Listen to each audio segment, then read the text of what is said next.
Pod pojmom Arktik podrazumijevamo regiju oko sjevernog pola, područje u kojem sija ponoćno sunce i u kojem temperatura nikad ne prelazi 10 stupnjeva. Upravo u tom dijelu svijeta grupa umjetnika realizirala je niz radova u projektu The Arctic Circle.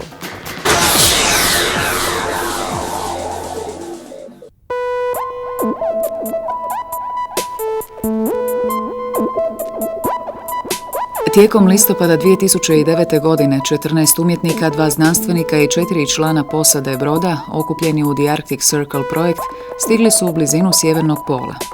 Na palubi 100 godina starog nizozemskog jedrenjaka Nordelicht plovili su u blizini otočja Svalbard i istražili fascinantan pejzaž Arktika kroz realizirane umjetničke radove.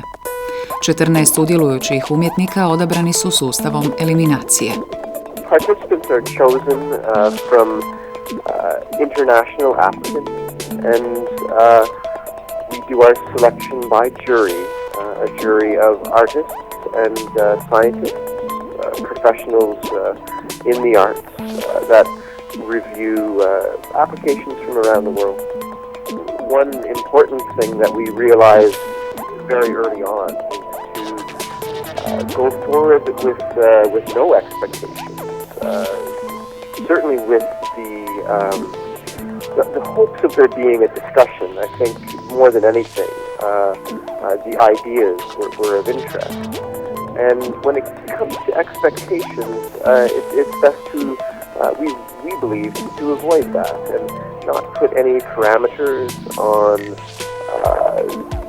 the way people can approach the program and hopefully benefit from it. U sastavu umjetničkog tima The Arctic Circle bio je i Tomislav Brajnović, koji je radove nastale na ekspediciji izložio u riječkoj galeriji SIZ.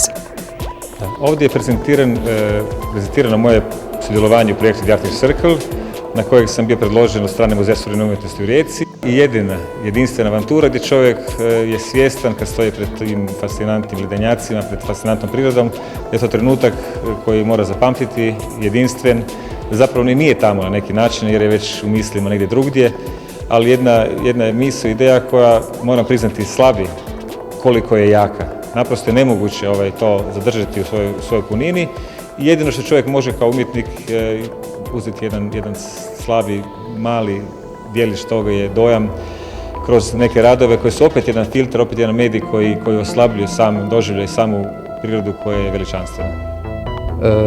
Ovim projektom Tomislava Brajnovića, ovom izložbom, započinje program 2010. godine. Galerija SIZ. Galerija SIZ okuplja 10 regionalnih umjetnika, 3 umjetničke grupe, jednu umjetničku ili dizajnersku grupu i jednu udrugu. Nekolicina umjetnika u realiziranim radovima istražila je različite kontekste djelovanja, onaj uobičajeni i ovaj na Arktiku. Primjerice, švedska umjetnica Katja Aglert komparirala je slike neba iznad Times Squarea u New Yorku i neba nad sjevernim ledenim morem. In relation to this, I was curious about what the darkest site on Earth would be.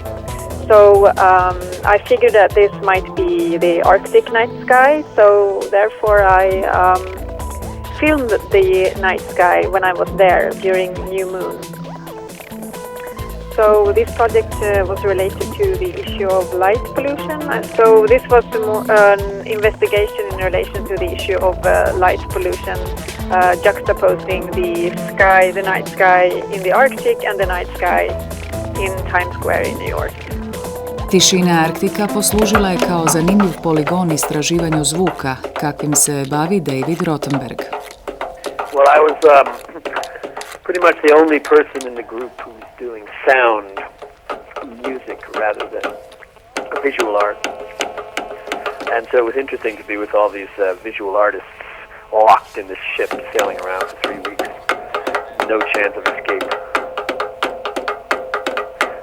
And so I was most interested in what sort of sounds the Arctic could provide. I had an underwater microphone called a hydrophone and also regular sound recording things. And I was hoping we might hear some underwater seals and whales and sounds like that, but actually this time of year there wasn't that much. The more interesting sounds were heard above the water. And actually mostly it's a kind of reduced sound environment compared city or a forest in the temperate regions, mostly the sound of crackling ice. Janet Biggs, njujorška videoumjetnica i performerica, na Arktiku je počela rad na novom video radu. I've been interested in the Arctic region both for the dramatic visuals that it presents, but also for what it conjures up in the imagination. There may not still be places in the world that are unexplored, but there's certainly, those blank spots that we all find intriguing. But I think the Arctic still presents the possibility of discovery, and that's what makes it so intriguing, and certainly made it intriguing to me as an artist. I work primarily in video. My intent when I went to the Arctic was to choreograph and film a synchronized kayak water ballet in Arctic waters. I also plan to work with one of the crew members on the Nordlicht. I've worked with a lot of athletes in the past, and the thing that draws me back to them over and over again is the incredible dedication that's required to be the very best you can be in your field. I think that dedication, that obsessive dedication and perseverance is a trait that's shared by many that live in the Arctic region. The Arctic Circle projekt na zanimljiv je način spojio umjetnički rad sa znanstvenim istraživanjima i putovanjima na egzotične destinacije. Time je otvorio novu nišu u kojoj suvremeni umjetnici mogu djelovati, stvarajući zanimljive radove.